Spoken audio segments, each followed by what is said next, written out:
Salut tout le monde, bienvenue à notre 5e podcast. Aujourd'hui, on va aborder dans le fond une autre partie des méthodes d'hypertrophie avancée qu'on a déjà commencé dans un précédent podcast. Donc on avait réussi à aborder 3 sujets, en fait 3 méthodes parce que en tout cas c'est un sujet qui nous passionne vraiment, puis honnêtement le temps a vraiment comme filé, là, on a rentré ça en 40 minutes pour 3 méthodes, mais en tout cas, si ça vous intéresse, c'est vraiment une bonne podcast. Donc aujourd'hui, ça va être le même principe, on va encore aborder des méthodes d'hypertrophie, des méthodes d'hypertrophie avancée, juste qu'on va en aborder des différentes. Donc on va essayer d'en rentrer encore 3 aujourd'hui, là, on veut toujours pas dépasser comme 40 minutes, là, idéalement on vise 20-30 minutes par podcast, parce qu'on sait que si c'est trop long de toute façon, les gens vont pas écouter. Mais en tout cas, c'est ça. Donc, comme d'habitude, on commence avec une étude. Mais avant ça, juste vous rappeler que les podcasts sont disponibles sur YouTube, sur iTunes, puis sur Podbean. En fait, comme on dit toujours, rendez-vous sur notre page Facebook, Bimor Performance, puis vous allez vraiment avoir accès à tout, incluant aussi l'article qui va aller avec le podcast. En fait, vu qu'aujourd'hui, on essaie de rentrer 3 différentes méthodes, il va y avoir 3 différents articles sur ces méthodes-là. Donc, juste une chose, si vous avez pas écouté le podcast de il y a 2 semaines, c'était sur des trucs sur le sommeil. Ouais. Donc, allez l'écouter, c'est un super de bon podcast. Ben, il faut écouter tous nos podcasts. Mais celui-là, on était quand même fiers quand on l'a fait. On fait, me semble que c'était bon ce qu'on a dit. Fait que, allez l'écouter, des bons trucs. Sommeil, on n'en parle jamais assez, mais c'est super important. Vraiment sous-estimé. Exact. Puis on va en reparler aussi à la fin de ce podcast-là, mais prochain podcast dans 2 semaines. Ouais, good. Donc, l'article scientifique aujourd'hui, juste avant qu'on commence, récemment, il y a pas mal d'athlètes c'est pas pour bâcher le CrossFit ou whatever, là, mais je pense qu'il y a eu... je sais pas, il y en a eu combien, mais sérieusement, la liste, c'était comme... 12, 10. Ah, c'était vraiment un gros chiffre, là. Il y avait comme, dans le fond, tu peux aller voir ça en ligne, il y en avait vraiment beaucoup avec tout, dans le fond, sur quoi ils ont testé positif, puis c'est ça, en fait, c'est moi, un matin, qui regardais mon Instagram, là, ma petite routine habituelle du matin, là, puis dans le fond, c'est ça, il y avait comme, il y a un compte, dans le fond, qui regroupe comme plein de trucs antidopage, si on veut, puis ils vont comme mettre comment on dit ça, au jour, à la lumière du jour, c'est ça, ils vont exposer un peu, si on veut, les athlètes qui testent positif. Puis ce matin, ce qui est sorti, dans le fond, c'est que il y a une athlète en question à CrossFit qui, elle, son excuse pour avoir testé positif, c'était que la veille du test, elle avait embrassé son copain qui, lui, prenait la dite substance en question. Puis, mais tu sais, c'est parce que ça, c'est on peut juger si c'est vrai ou si c'est pas vrai, là. Mais, tu sais, ça, on saura probablement jamais si c'est vrai, mais c'est vraiment un peu, je pense que ce qui me fâche le plus, c'est qu'à cette heure, c'est tellement rendu la mode de tester positif puis dire j'ai embrassé mon chum la veille ou c'est la veille, c'est le supplément qui est contaminé. Puis ça, le supplément là, c'est vraiment la meilleure excuse. Ouais. Mais tu sais, en même temps, tu sais, ça, je le dis tout le temps, moi, je suis comme un peu freak, là, tu sais, j'avoue qu'on dirait que des fois, je trouve que ça fait peur, là. Si tu prends des suppléments pis que tu sais pas c'est quoi, prends-le juste pas, là, tu sais. Parce que ça se peut que si tu prends une compagnie sur Internet que tu connais fuck all, mais qui est comme vraiment pas cher, fait que tu dis, je vais l'essayer. Mais tu sais, ça se peut que, tu sais, des fois, dans l'usine, il y ait autre chose que des suppléments pis des trucs naturels, là, mais tu sais, si tu connais honnêtement ta compagnie, ben, il est vraiment pas supposé avoir de problème. Tu sais, une autre affaire aussi, comme là, je viens de dire, si tu connais pas c'est quoi le supplément, ben, prends-le pas. Ben, tu sais, c'est vrai, là, tu sais, quand même. Ça, j'aime toujours avertir les gens parce que souvent, des fois, si tu regardes dans le fond la liste des substances interdites, tu sais, des fois, il va avoir, par exemple, des genres de stimulants. Ben, tu sais, des fois, je sais pas comment dire ça, tu sais, c'est comme, tu sais, pourtant, il y en a des stimulants qui sont légaux, des stimulants qui sont illégaux, mais tu sais, si tu prends un peu n'importe quoi, puis tu sais, tu regardes pas, tu fais un peu l'autruche, ben, tu sais, c'est sûr que c'est à tes risques et périls, mais, par contre, l'excuse de dire que ton supplément a été contaminé, je pense que c'est comme vraiment trop utilisé pour rien.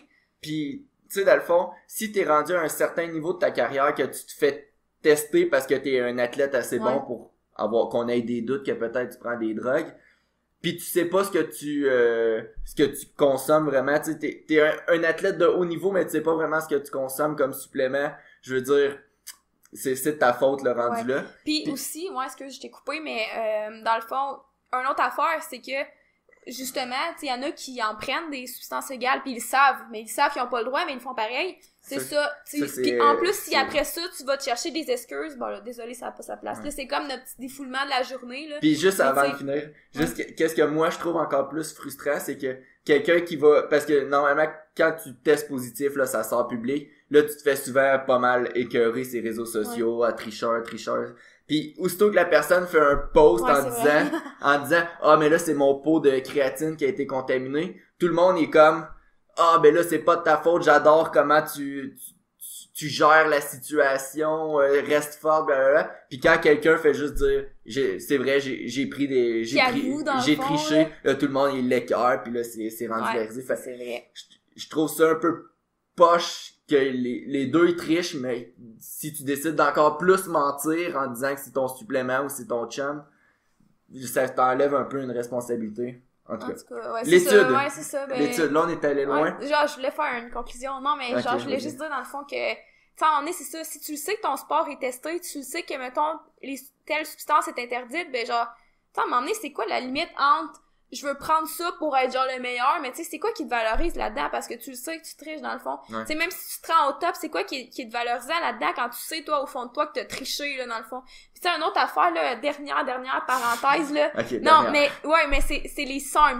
Ouais. Combien de fois j'entends parler des SARMs dans une semaine, dans un mois? C'est genre la mode en ce moment, mais est-ce que les gens savent pas, puis qu'on dirait que personne dit, c'est que c'est illégal dans le sport. Si tu prends des SARMs, tu te fais tester un test antidopage, sorry, mais moi, dans ma tête, t'es pas naturel. That's it. Fait que c'était comme une autre petite parenthèse, parce que c'est vrai, tu sais, mettons, il y a gros des gens qui sont comme, hey, c'est-tu bon les SARMs? Pis tu sais, il y a gros des excuses qui disent, mettons, ben, tu sais, c'est pas encore super étudié, ou tu sais, si tu prends pas la top qualité, on sait pas s'il va y avoir des effets secondaires, blablabla, mais personne dit que c'est illégal dans le sport, là. Yo, c'est illégal. Ouais. En tout cas. Puis juste, tu sais, j'en entraîne, là, du monde qui sont pas naturels, puis ça, j'ai totalement respect pour eux, mais par exemple, ils compétitionnent soit pas, ou ils compétitionnent dans une fédération qui dit que ben on fait pas de test, puis si vous prenez des stéroïdes, ben ça dans le fond c'est parce que ça a l'air bizarre dit de même là, mais dans le fond c'est comme par exemple en powerlifting que tu sais c'est comme il y a deux fédérations, c'est ça, il y a comme plus c'est connu, tu sais théoriquement c'est illégal, tu fais un sport, mais tu sais c'est comme il y a une fédération que c'est très très clair qui teste, puis que si tu vas compétitionner dans cette fédération là puis que t'es pas naturel, ben tu sais désolé mais ça fait chier ça. Ouais. Anyway. Bon, c'était vraiment dans le fond, c'est une étude qui a été réalisée au Moyen-Orient. C'est des résultats qui ont été collectés en 2011. Puis dans le fond, c'est deux compétitions juste en bas du niveau des Olympiques. Fait que c'est les Pan Am Games. Ça, c'est l'équivalent des Pan Am Games ici en Amérique. Les Panaméricains. Puis c'était l'International Association of Athletic Federation World Championship. Fait que c'était un long nom, mais tout ça pour dire c'était une compétition juste en bas du niveau olympique. Fait que mettons si on peut-tu les simplifier là, genre on va dire les Panam puis les Worlds mettons, mais dans le Moyen-Orient. C'est ça. Appelle le même. Fait que à cette compétition là, il y a 0,5 une compétition c'était 0,5% des tests qui ont été positifs, puis à l'autre compétition c'était 3% des tests qui ont été positifs. Fait que en gros pas beaucoup de monde qui se sont fait tester positifs. Il y avait 6 intervieweurs qui ont interviewé des athlètes, mais en vrai c'était pas vraiment une interview, c'était vraiment court là. Puis les intervieweurs parlaient 10 langues, puis ils ont interrogé 2167 athlètes. Fait que c'est quand même un bon bassin de population. Puis tout ce qu'il y avait, c'était sur leur cellulaire qu'ils montraient à l'athlète, mais que personne d'autre pouvait voir. C'était au hasard, c'était 2 questions. Soit une question simple sur c'est quoi ta date de fête, ou une question plus compliquée, c'est pas plus compliqué, mais c'est plus touché, c'est est-ce que vous aviez pris ou non des stéroïdes, est-ce que vous en aviez déjà consommé? Dans le fond, c'était arrangé pour que l'athlète, dans le fond... C'est juste l'athlète qui... Si il répond oui, mettons, ben on sait pas si c'est lui qui a répondu oui, mettons. Ouais, exact. Fait que c'était comme un espèce de sondage codé, caché. Ouais, fait que personne savait quelle question qu'il y avait eu, à part l'athlète, puis personne savait qui avait répondu quoi, à part l'athlète. Puis là, je sais pas trop comment ils ont estimé ça, mais c'est pas vrai, c'est important, mais tu sais, c'est plus eux dans leur méthodologie de recherche. Ouais, c'est ça. À la fin, ils sont arrivés comme conclusion qu'il y avait au Worlds, on va dire ça comme ça. Au Worlds, il y avait 30% des athlètes qui avaient déjà consommé ou qui consommaient présentement des stéroïdes. Fait pourtant, cette compétition-là, il y avait juste 0,5% qui avaient testé positif. Au Panam, au Panam,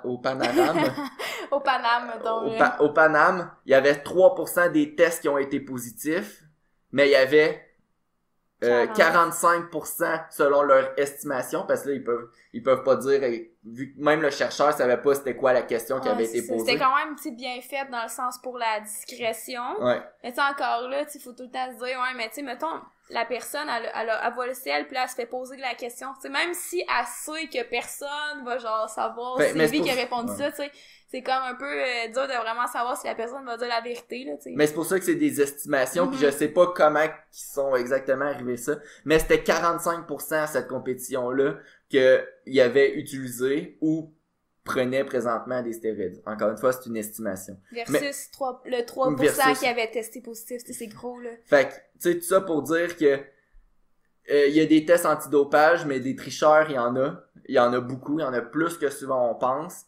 Puis ben c'est fâchant dans un sport qu'on dit que ben le sport il est telle compétition c'est naturel, c'est pas naturel, whatever. Fait que c'est fâchant, c'est sûr c'est fâchant parce qu'il y en a toujours qui vont pas tricher puis ils vont faire tout en leur pouvoir pour atteindre les plus hauts standards puis tout ça puis tu sais c'est sûr que là tu sais les recherches puis tout ça tu sais ils s'améliorent mais en même temps les tricheurs aussi s'améliorent tu sais tout s'améliore fait que en bout de ligne tu sais, c'est poche, pis j'avais d'autres choses que je voulais dire, mais je l'ai perdu. Bon, t'as-tu d'autres choses à dire, non? Non, on va vraiment embarquer dans le sujet parce qu'on est déjà à 11 minutes et demie. C'est sûr qu'on n'a pas le temps d'en rentrer 3. Ah, je pense que oui. Ah ouais. Ok, bon. La semaine passée, c'était, 4 semaines, c'était Imum, Superset Imum. Fait que là, même principe encore, on a 2 méthodes qui se ressemblent au début. Puis après ça, on a une 3e méthode là qu'on va pas vous dire tout de suite, on vous garde une petite surprise. Donc, la première méthode, c'est vraiment quelque chose qui est quand même connu des gym bros. Le nom est pas connu. Le nom, c'est ça. Le nom est pas connu, mais la méthode est connue, c'est le German Volume Training. Ça consiste à faire 10 séries de 10 répétitions. Ouais. On l'a fait il y a pas longtemps. Moi, je suis mort à la 7e série, puis Hello, elle a toffé.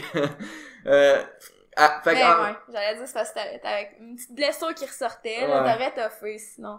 Fait en gros, on prend un exercice, souvent c'est un compound movement qu'on dit, fait que squat, bench, deadlift, je l'aime moins, là, au 10 x 10. Ouais, parce que le deadlift, ça commence à être intense, mais ça dépend tout le temps aussi de la charge, là, tu sais, si tu mets, tu sais, c'est pas 10 x 10 RM, là. Ah oui, ça me fait penser, genre, ça n'a pas rapport, mais dans mes cours, là, mettons, pour ceux qui sont en kinésiologie, mettons, pis qui sont comme en performance comme nous, là, ça, c'est vraiment, vraiment drôle. Tu sais, quand le prof en avait, pis il a genre trop pas l'air d'aller au gym, pis il dit, bon, comme si vous voulez essayer ce protocole, vous pouvez faire 10 fois 10 RM. Là, moi, dans ma tête, je suis comme, qui fait 10 fois 10 RM? C'est genre impossible à faire, ou ben non, à la fin, tu te ramasses avec juste genre la barre, là, mais en tout cas, plein d'affaires de même, tu sais. Il parle des charges comme si c'était tout le temps des 10 RM. Dans cette étude, genre, blablabla, 10 fois 10 RM, je suis comme, ah oui, toi. En tout cas. Un 10 RM, un vrai 10 RM, mon training. Non, mais c'est ça, genre, un vrai, pour de vrai, le 10 RM, RPE 11, là, t'es pas censé en faire 10. Bon, fait que pour en revenir 10 x 10, vous devriez utiliser à peu près 60-65% de votre charge maximale. Fait que, chiffrons, si mettons votre max c'est 100 livres, ben vous prenez à peu près 60 livres.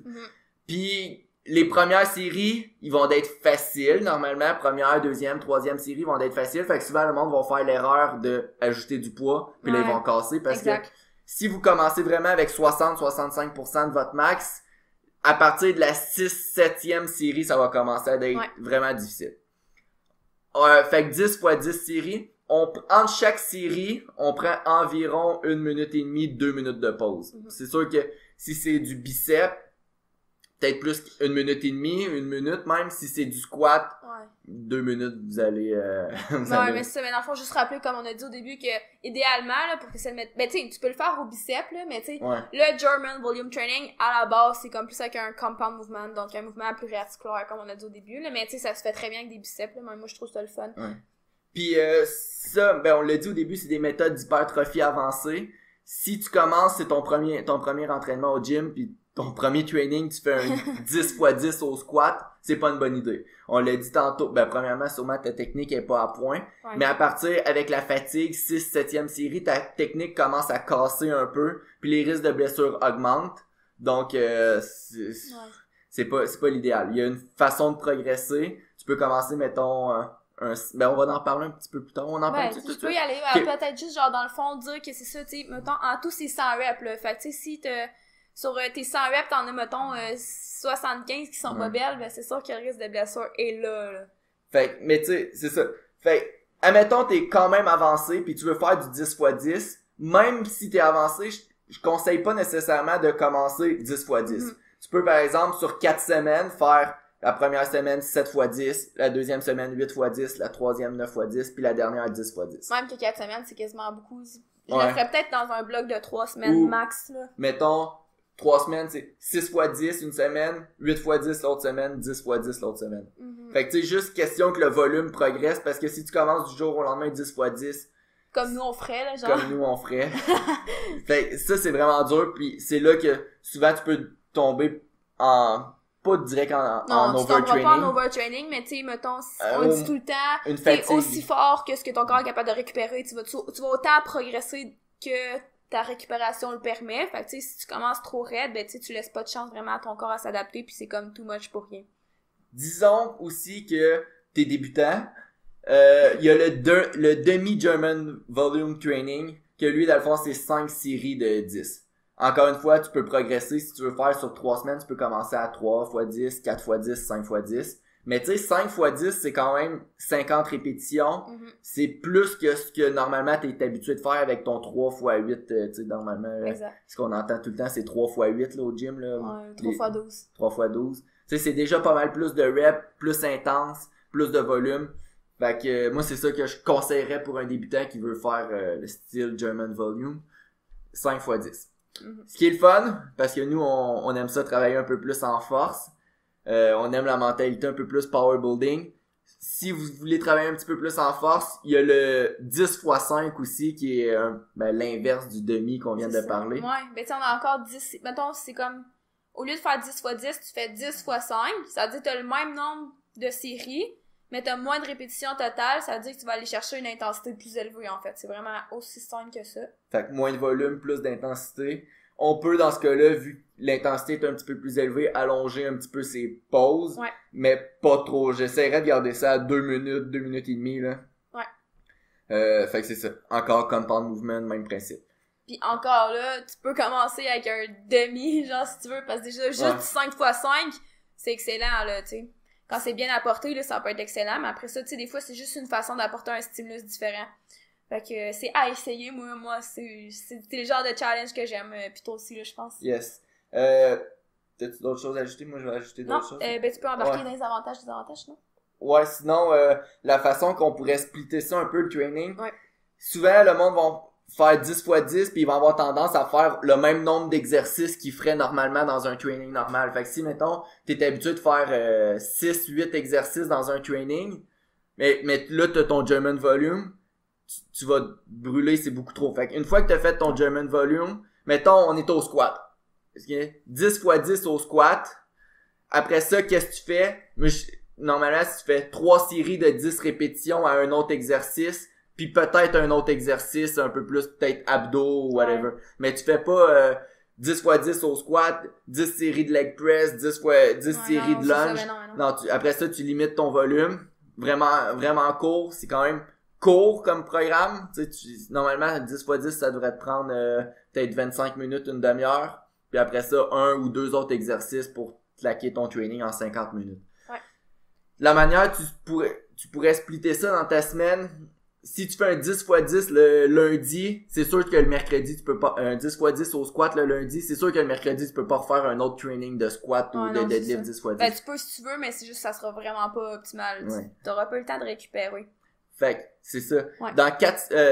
Il y a 4 semaines, on a parlé un peu on avait parlé d'une étude sur la fréquence d'entraînement versus quelqu'un qui va all-in versus quelqu'un qui va en sous-maximal. Dans ce cas-là, quelqu'un qui fait du German Volume, c'est peut-être mieux d'entraîner chaque muscle une fois par semaine. Fait que, juste question d'être sûr qu'on est récupéré. Si c'est beaucoup de volume, ça prend plus de temps à récupérer. C'est ça, parce que c'est ça, tu sais, faut se rappeler, 10x10, c'est 100 reps, là. C'est gros du volume quand même, là. Fait que, généralement, au bout de ta semaine, tu sais, si tu raccordes un petit peu tous tes muscles, t'en fais une fois chaque, ben, tu as un bon volume d'entraînement pour chaque muscle, là. Exact.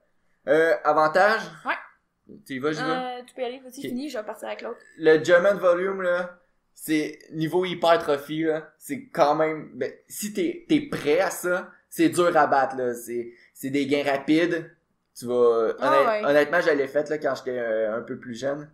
Là, mon corps est rendu trop vieux pour ça.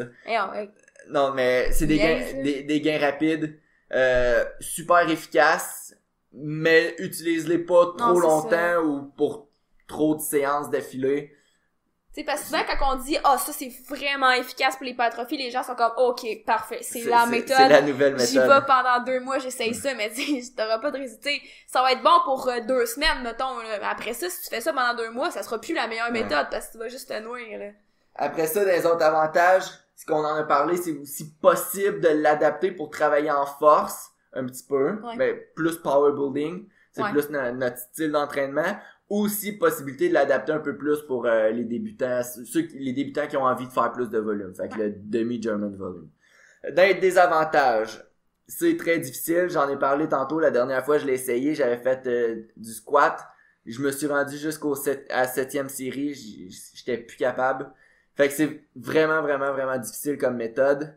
Risque de blessure si le mouvement il est pas adéquat parce qu'il y a de la fatigue, j'en ai parlé tantôt, rendu à peu près 7e, 8e série, la fatigue est vraiment là, la forme est moins belle, risque de blessure. Puis justement, le dernier point, si c'est mal adapté, par exemple un débutant commence avec 10x10, il y aura pas de gain parce qu'Elo, elle l'a dit tantôt, t'es juste capable de récupérer, t'es juste capable de... Comment t'as dit ça? Ben, il y a plein de quotes, là, que je me suis inventée avec ça, mais des fois, je dis, tu vas autant performer que ce que ton corps est capable de récupérer. Fait que tu gagneras pas de muscle si, genre, tu fais juste trop pour ton corps. Ouais. Fait que, d'autres choses à ajouter sur le German? Non, ben dans le fond, on va tomber dans un autre German, mais là, le German Body Composition. Donc ça, honnêtement, je pense que c'est une méthode qui est vraiment sous-estimée, mais pour la perte de gras. Fait que souvent, mettons, les gens, là, quand ils veulent perdre du gras, pis ça, honnêtement, il y a vraiment beaucoup plein de gens, là, qui veulent perdre du gras, pis ils vont faire un peu n'importe quoi, ils vont aller sur Instagram, ils vont se fier, mettons, aux fitness models qui disent qu'ils mangent comme 200 calories par jour. Anyway. Souvent, là, ce que les gens font comme erreur quand ils veulent perdre du gras, premièrement, c'est comme je viens de le dire, de pas manger assez. Deuxièmement, de pas faire assez de force. Donc souvent, les gens vont penser plus cardio. Justement, ils vont faire trop de cardio. Puis ils vont aussi faire trop de mouvements d'isolation. Donc ils vont, tu sais, les mouvements plus difficiles comme le squat, deadlift, bench, on en parle tout le temps, mais ça, ils vont mettre ça plus de côté. Ça, c'est tous des erreurs. Dans le fond, si tu veux perdre du gras, le German Body Composition, c'est vraiment une méthode qui est super excellente. Ça consiste à quoi? Dans le fond, c'est vraiment pas compliqué. Ça va être une espèce de giant set, donc un peu sous forme, un entraînement un peu sous forme de circuit, si on veut. Fait que ça va être comme on va dire un superset. Les gens sont plus habitués avec le mot superset. Ça va être des supersets dans le fond, mais qui vont comme alterner entre des muscles qui sont vraiment aux opposés. Fait que là, mettons, je donne un exemple parce que c'est vraiment pas clair comme je viens de le dire. Dans le fond, premier exercice, ça pourrait être un mouvement du devant du corps. Ouais, excuse-moi, vas-y. Ben, dans le fond, moi, comment je le séparerais ça? Je séparerais notre corps en 4. Ouais, ben c'est ça, dans le fond, c'est comme, c'est ça que je m'en allais dire. Okay, bon, dans le fond, c'est ça, dans le fond, t'as comme, mettons, on prend le devant du corps, là, c'est parce que c'est plage pour ceux qui sont dans le podcast, là, je vais essayer de vous, imager ça le mieux possible. T'as le devant du corps, t'as le derrière du corps, t'as le haut du corps, puis le bas du corps. Fait dans le fond, c'est comme un X, si on veut, là, fait dans le fond, ben, c'est comme des croisés, là. Je sais pas comment je voulais l'expliquer, là. Je sens qu'ils me regardent, là, pis c'est stressant, là. Mais admettons, ton premier exercice, mettons, ça pourrait être, un exercice de bas du corps pour les quadriceps. Donc, t'es en avant, c'est tes quads. Après ça, tu vas aller à l'extrême opposé. Fait que ton deuxième exercice, ça va être un mouvement qui est en arrière, fait que plus dans le dos. Puis là, on pourrait y aller, mettons, avec le haut du dos. Fait que là, on commence avec les quads, qui sont en avant puis en bas. Alors ça, on s'en va dans le dos, dans le haut du dos. Puis après ça, on pourrait retourner aux jambes, mais là, en arrière. Ouais. Fait qu'en postérieur. Puis le dernier exercice, on retourne en avant, mais là, encore au haut du corps. Fait que dans le fond, mettons, ce qu'on pourrait faire, je vais donner comme 4 exercices, mettons. On pourrait commencer avec du front squat, puis ça va aller chercher quand même, ben tu sais, c'est sûr que c'est pas juste du quadriceps, mais on va aller chercher une petite emphase un peu plus sur le quadriceps. Après ça, on va faire en A2 du chin-up, par exemple, qui va aller chercher beaucoup de masse au niveau du haut du dos. Après ça, par exemple, on pourrait tomber au Romanian deadlift, donc il va aller chercher plus la chaîne postérieure au niveau des jambes, puis finalement, on pourrait finir ça avec du bench press, qui va aller chercher plus le haut du corps en antérieur. Fait que ça, dans le fond, c'est 4 exercices qui sont faits en superset. Fait que c'est un giant set, dans le fond. Puis tous ces exercices-là, idéalement, il y a plein de façons de le faire, mais idéalement, ils vont être faits en force. Ça veut dire qu'on peut, par exemple, penser à du 5x5, par exemple. Donc, c'est un gros training. C'est des gros exercices. C'est ça le but.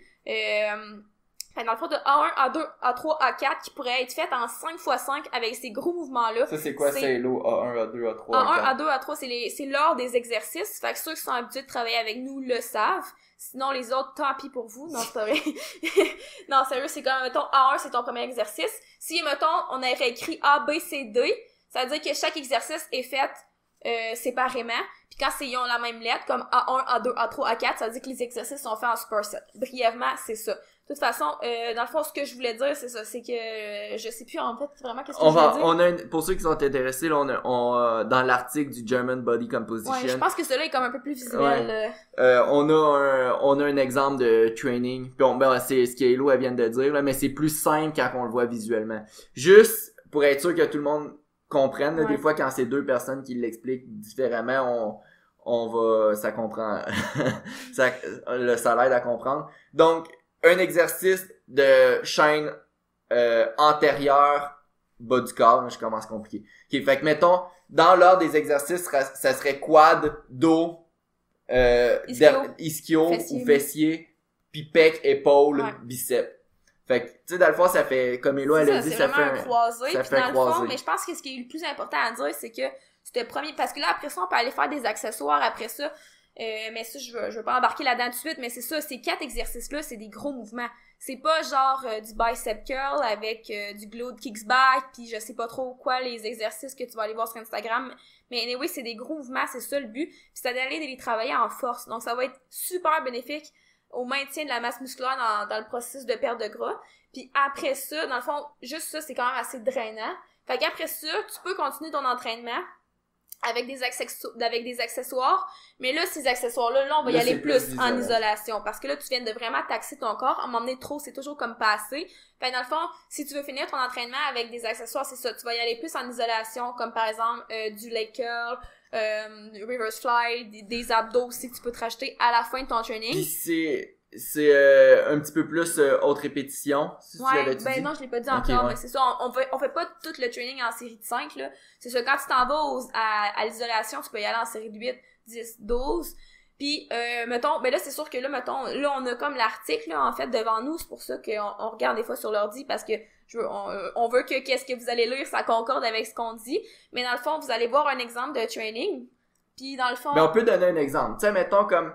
Tantôt, Elo, elle a parlé du front squat. Fait que, mettons, je rentre au gym, je ferais 5 répétitions au front squat. Après ça, je ferais 5 répétitions au chin-up.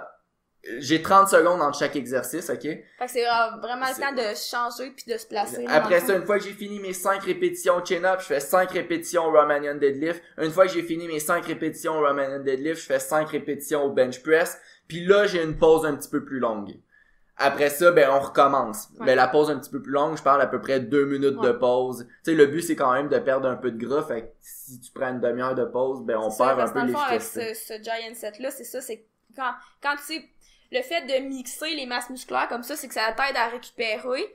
Fait que ça permet de vraiment venir condenser l'entraînement pis d'aller chercher des gros mouvements. Fait que c'est ça qui est le fun avec ça, mais le but, c'est pas d'étirer ça. La force, dans le fond, le German Body Composition, on en a parlé tantôt, c'est vraiment pour perdre du gras. Mais la façon qu'on perd du gras avec ça, c'est que pendant le training, vu qu'on fait beaucoup de gros mouvements, ça permet une dépense énergétique importante. Ouais. Mais vu qu'on a comme, je travaille mes quads, mettons je fais mon front squat, pendant que je fais mon front squat, tout le reste de mon, il y a quand même, je dépense quand même de l'énergie, mais mon pec pour mon bench, il se repose en quelque sorte. Puis ça permet quand même de s'entraîner pesant sur chaque mouvement, mais de faire les mouvements pesants, mais faire des gros mouvements qui dépensent de l'énergie.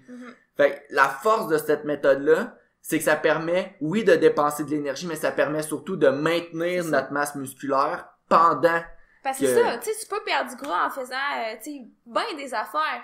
Mais ce que tu vas perdre, il faut faire attention aussi, c'est facile aussi de perdre du muscle. Fait que faut trouver la façon qui va être la plus adaptée à la personne. Là, tu l'as dit qu'on continue avec le training? Je vais enchaîner sur ce que t'as dit tantôt, là. Ce que tu viens de dire, en fait. C'est quand que le monde, ils s'en vont au gym pis ils font juste du cardio pour perdre du gras, c'est la masse musculaire, c'est ce qui dépense le plus d'énergie dans ta journée, comparé au gras. Puis tu sais, ben aussi, ouais, c'est ça. Fait, puis, si mais tu là, c'est parce que, là, je m'en allais dans une optique de bodybuilding, excuse, continue. Si tu perds ta masse musculaire, ben tu perds une grande partie de ta dépense énergétique dans une journée. Ouais. Puis... Fait que cette méthode-là, ça te permet de maintenir ta masse musculaire. Donc, là, mettons, je répète juste les exercices. Ça, c'est une journée, là. Ouais. Front squat, chin-up, Romanian deadlift, bench press. Après ça, on prend une pause un peu plus longue. Si, mettons, je donne un exemple d'un peu plus d'isolation, une fois qu'on a fini le premier bloc de 4 exercices, Hello, elle a dit tantôt, on passe au deuxième bloc. Il y a 2 blocs par entraînement. Le deuxième bloc, comme elle a dit, un petit peu plus d'isolation. Donc, je vous donne un exemple. Leg extension, reverse pec deck, leg curl, armor curl. Fait que tu sais là, je rentre, une machine, derrière d'épaule, biceps, derrière de cuisse. C'est plus des machines puis des exercices plus avec dans cette optique-là, vous pouvez aller faire des séries de 8-10 répétitions. Ouais. Question d'avoir un peu plus une pompe, mais j'irai pas nécessairement jouer dans des 15-20 répétitions, là. Okay. Puis vous pouvez ajouter un petit peu d'abdos à la fin, puis du cardio. Mais c'est ça, mais gardez quand même la séance courte, là, parce que déjà que le premier bloc est comme vraiment exigeant, là. Vous êtes pas censé rester au gym pendant 2 heures de temps, là, parce qu'à un moment donné, c'est surtout pas quand vous êtes dans un processus de perte de gras, là, on veut pas faire spiker le cortisol trop haut, là. Fait que si vous voulez racheter du cardio, faites pas comme 1 heure de cardio, même si c'est basse intensité, là, tu sais.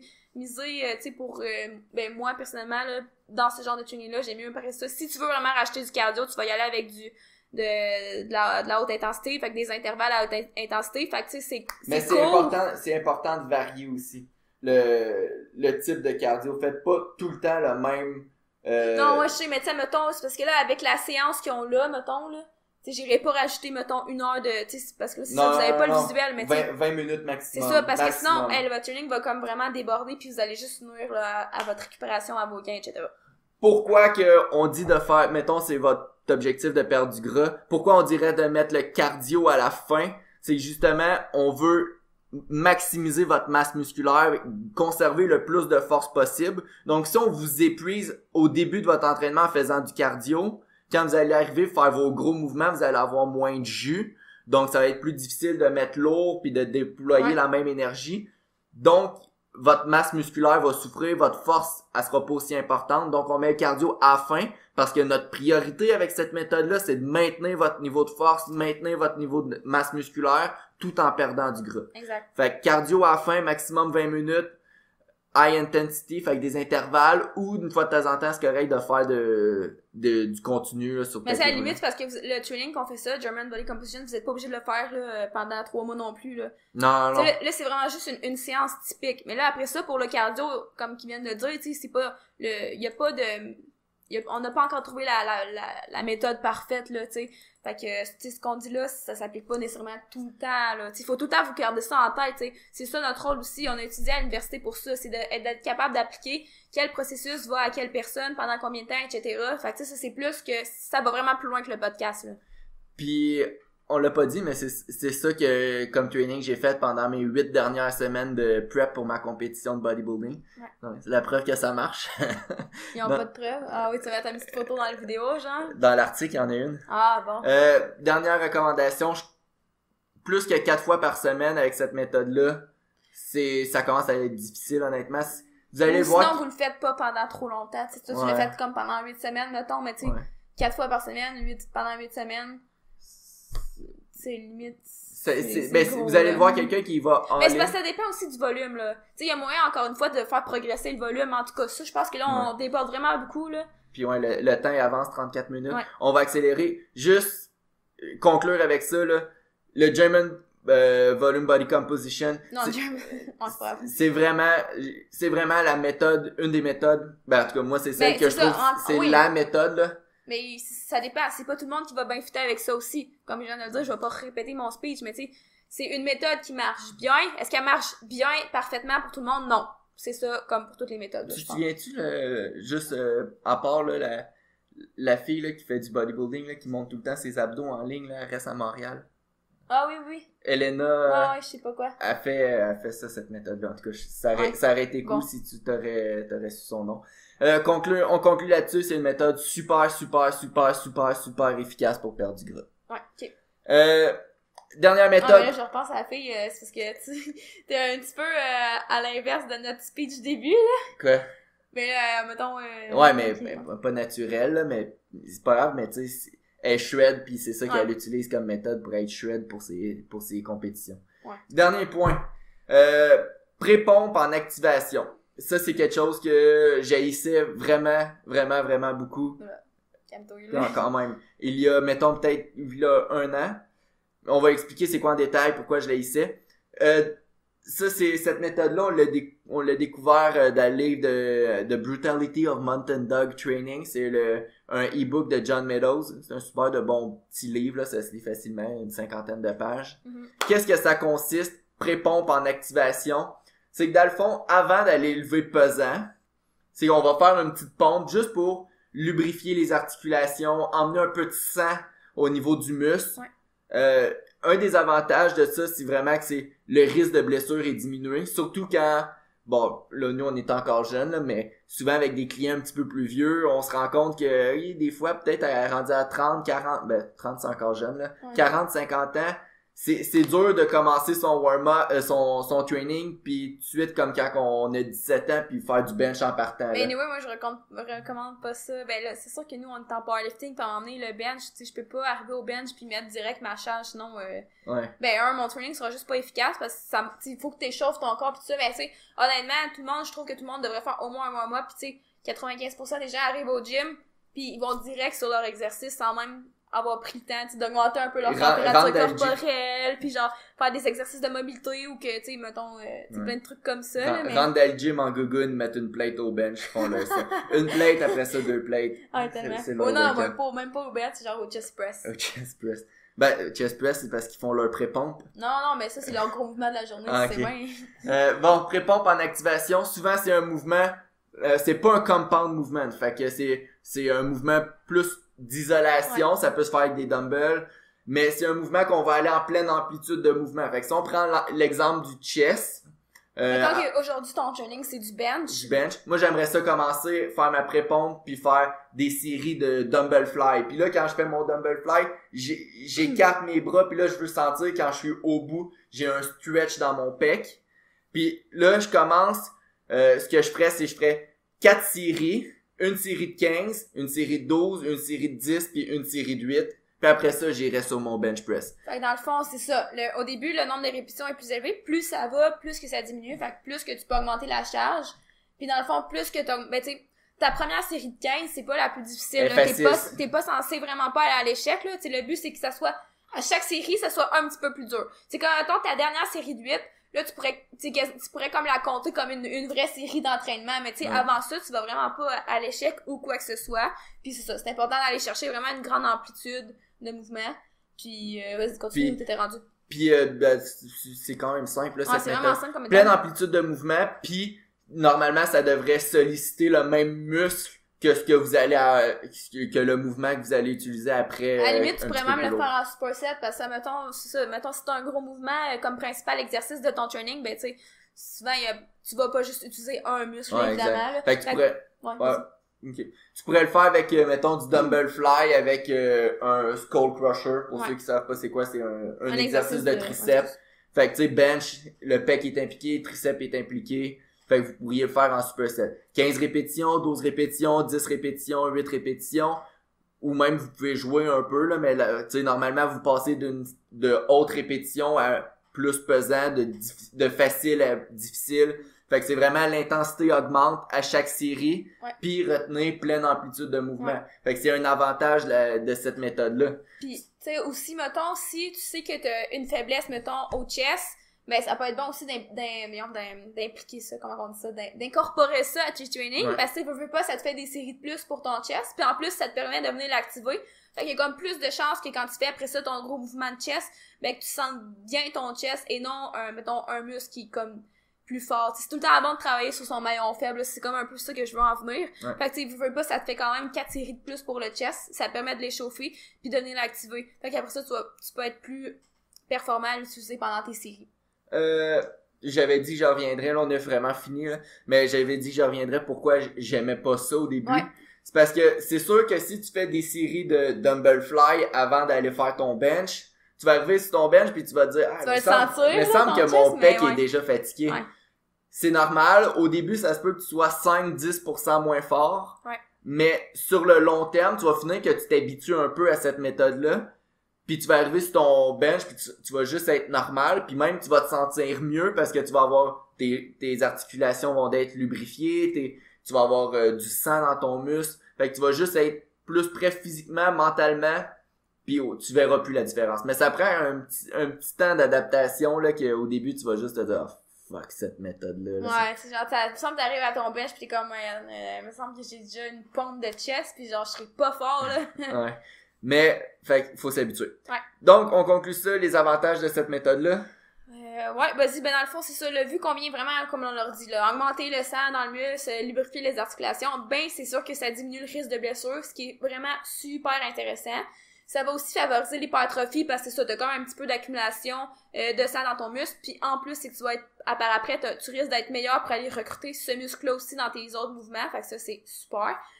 Sinon, ben, vu qu'on travaille dans une amplitude complète, fait que vraiment à choisir des mouvements qui travaillent dans l'amplitude complète, ben, ça l'aide justement à travailler l'amplitude de mouvement. Par exemple, tu sais, souvent les gens vont manquer de mobilité, par exemple, ben pas de mobilité, mais ils vont manquer de flexibilité au niveau des pecs, au niveau du dos. Bon, ben en allant travailler en pleine amplitude, ça va quand même aider à régler cette amplitude-là. Puis en même temps, c'est du travail dynamique. Fait que ça va pas venir affecter vos performances. Puis sinon, dernier point, ça serait ça rejoint un peu le risque de blessure. Ouais, c'est ça, la longévité. Fait que c'est ça, comme on dit dans notre article, là, dans le fond, je sais plus comment on disait ça, mais là, genre, tu sais, comme, ça se peut que là, mettons, t'aies comme 16 ans, pis que tu puisses arriver au gym, pis c'est ça, mettre la plate one shot avec tes gougounes, là. J'ai aimé l'exemple des gougounes. Mais, en même temps, rendu à 40 ans, tu reviendras lire l'article pis le podcast, c'est ça qu'on avait écrit, je trouvais ça vraiment drôle. En tout cas, fait que c'est ça, parce que ça, dans le fond, ça l'aide quand même à la longévité dans l'entraînement, vu que c'est une forme d'échauffement, puis que c'est ça l'aide à travailler l'amplitude du mouvement, puis tout ça. Pis c'est moins poche aussi faire une série, des 4 séries de dumbbell fly comme échauffement que de faire tout plein d'exercices de mobilité. Ouais, c'est avant. Ça, parce qu'on a comme, tu sais, j'ai comme quand même beaucoup de warm-up en tête.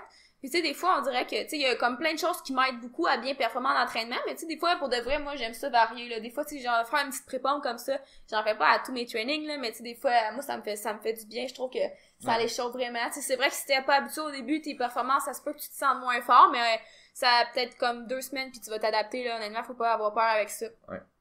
On conclut ça parce qu'on est rendu à 42 minutes. Mais on est pas super. Donc, la podcast va être en ligne. Je sais pas quelle date, en vrai, parce que... on commence à être mêlés parce qu'on les filme même pas dans l'ordre. On écrit plein d'articles, puis aujourd'hui, on filme celle-là, on va la publier, là, mais en tout cas, c'est tout mêlé. Fait que ça, ce qui est sûr, c'est que c'est notre 5e podcast. Ouais. Elle va être publiée un lundi sur YouTube, Podbean, iTunes, sur IGTV. Je me donne comme objectif de continuer là-dessus, même si ça marche pas tellement. Puis allez voir notre page Facebook, là, on va tout donner les détails là-dessus, articles, puis tout. Les 3 articles vont être disponibles. On en a rentré 3 méthodes aujourd'hui. Fait que ça va être là-dessus. Ouais. On se revoit dans 2 semaines pour la podcast que je sais pas encore ça va être quoi parce que on est trop d'avance. Je pense que ça va être comme sur le processus de booking. Là. Ouais, j'ai le feeling. Okay. Ou, parce qu'on en a plein de préparés d'avance. De toute façon. En tout cas, dernière chose, si vous avez pas essayé notre programme de Power Building, il est encore disponible gratuitement. Donc, gratuitement pour un... Oh, non, tu penses qu'on sera plus là? Si on est dépassé le 1er septembre, non, il sera plus gratuit. Mais sinon... Mais sinon, vous allez pouvoir l'acheter quand même à un coût très, très, très raisonnable pour ce que c'est. Mais sinon, c'est ça, c'est gratuit, n'hésitez pas à aller l'essayer. C'est sur notre site web bimorperformance.com. Puis sinon, vous allez tout trouver nos infos là, concernant nous, on est qui. Puis si vous voulez nous contacter. Merci et dans 2 semaines. Bye bye.